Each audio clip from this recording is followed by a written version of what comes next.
Fuming as humiliating footage resurfaces after China rolls out red carpet for Trump.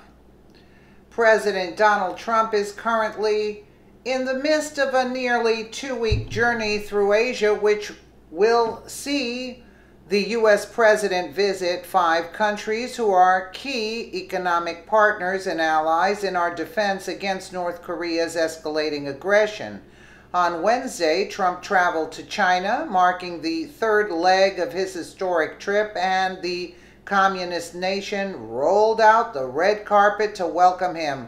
While this was a momentous occasion for the president, the same cannot be said for his predecessor, Barack Obama, who is fuming today after some very humiliating video footage resurfaces from 1 year ago.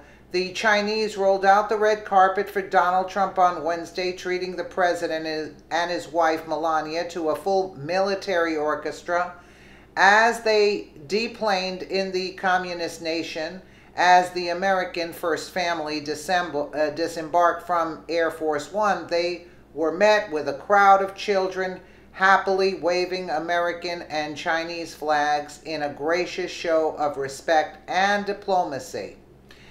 Lest anyone think that this is simply par for the course when an American leader visits China, though a video has resurfaced from 1 year ago which shows a very different kind of welcome. The footage depicts then President Barack Obama landing in China September of 2016 ahead of the annual G20 summit, and there was no fanfare whatsoever.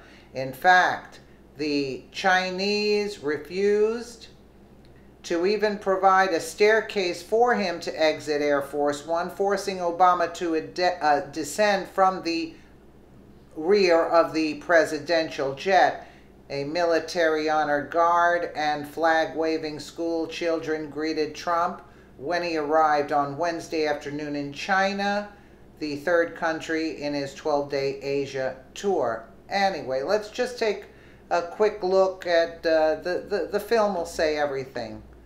President Obama will leave the G20 summit in China shortly, headed for Laos. The president wanted to broker a ground. Let's go here. Circumstance. Fictions on the news media. And ironically, that has made even small disagreements between the U.S. and China more public. Every head of state visiting China for the G20 summit was greeted with pomp and circumstance the moment their plane doors opened. But President Obama's arrival did not go smoothly. As he stepped off Air Force One, the red carpeted stairs were missing, forcing President Obama to use an alternate exit typically reserved for war zones. On the tarmac, a Chinese minder tried to block U.S. press access, screaming at a White House aide, "This is our country, this is our airport." Then he yelled at National Security Advisor Susan Rice and tried to prevent her from entering the president's motorcade. The Secret Service had to intervene. Rice told a reporter they did things that weren't anticipated. It was a sharp contrast to Chinese President Xi Jinping's visit to Washington last September, when Vice President Joe Biden greeted him at the plane door. I would overcrank the significance of it. President Obama downplayed the incident, saying his sizable entourage can be overwhelming for host nations, but he acknowledged the tension. The seams are showing a little more than usual in terms of some of the negotiations and jostling that takes place. If they want to deliver a message to the president, that's not the way they would do it. Former principal advisor on Asia to President Obama, Jeffrey Bader, said the Chinese were not trying to embarrass the president. I think it was just very aggressive security people on both sides who... Okay, they're saying that. Now let's take a quick look over here at Trump.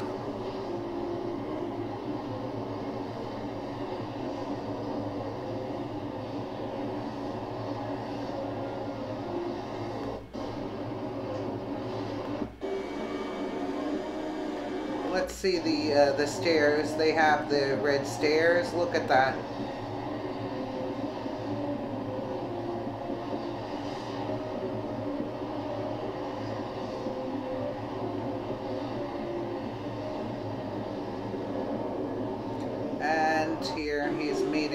everybody. Yeah. They can tell who is good and who's not. That's basically the bottom line. Yeah, whoever took this footage now is an idiot. Well, as you can see, that's what happens to Obama. Okay, Donald Trump reacts to President Obama's lackluster China arrival. China has virtually total control over North Korea, but they say they don't because they want to tweak us. Look at our president. They wouldn't even give him stairs to come out of Air Force One. Okay? Don't you love him? All right? And they probably say on that, gee, we couldn't get him there, you know. When I saw that yesterday, did everybody see that? Where he couldn't get off the plane? So he had to get off on the kind that dropped down, but that's really meant for the crew. That's so that when they fix the plane, they go up on those stairs. The whole thing is just, it's insane. You know, it's interesting with the president, because I saw that yesterday with the stairs.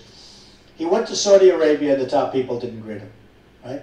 He went to Cuba and Castro, the brother, was not there to greet him.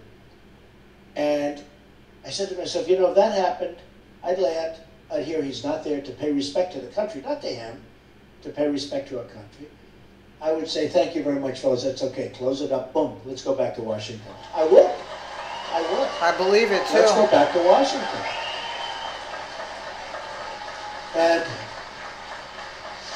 And the scene on the airport tarmac yesterday where this young woman is fighting with these Chinese people and they're saying, this is our country, this isn't your country. Wow. Wow. And just so you understand, we are very good to China. And I have great respect for China. I make a lot of money with China. China's great. I don't hold it against them. I hold it against our leaders for allowing this to happen. Absolutely. With the trade and the trade deficits. The trade deficits are massive. $500 billion trade deficits. No, I hold it against our leaders. I respect China. I mean, our people should be doing that to them. But it doesn't work out that way. So, you know, nothing against China. I have the largest bank in the world as a tenant of mine. I sell condos to people in China. I sell to everybody. But that we allow this to happen. And then we land on Air Force One. And I was saying, in the history of Air Force One, which is long and distinguished, these are the only 3 times where incidents like this have taken place. Think of it. Lands in Cuba, doesn't have high officials to greet him. Lands in Saudi Arabia, which we protect. If we didn't protect Saudi Arabia, they would be gone. Okay, they would be gone. But lands in Saudi Arabia, and they don't have the high officials to greet them, their highest officials. And I said to myself, this is probably the only time in the history of Air Force One where it goes into a country, lands, and you don't have the appropriate officials to greet, right? I really believe that. And then you're talking about a long history. But then, yesterday, they won't give them stairs to get off the plane. You gotta be kidding. You know, see, this is amazing. Let me know what you guys think in the comments below. And again, thank you so much for watching.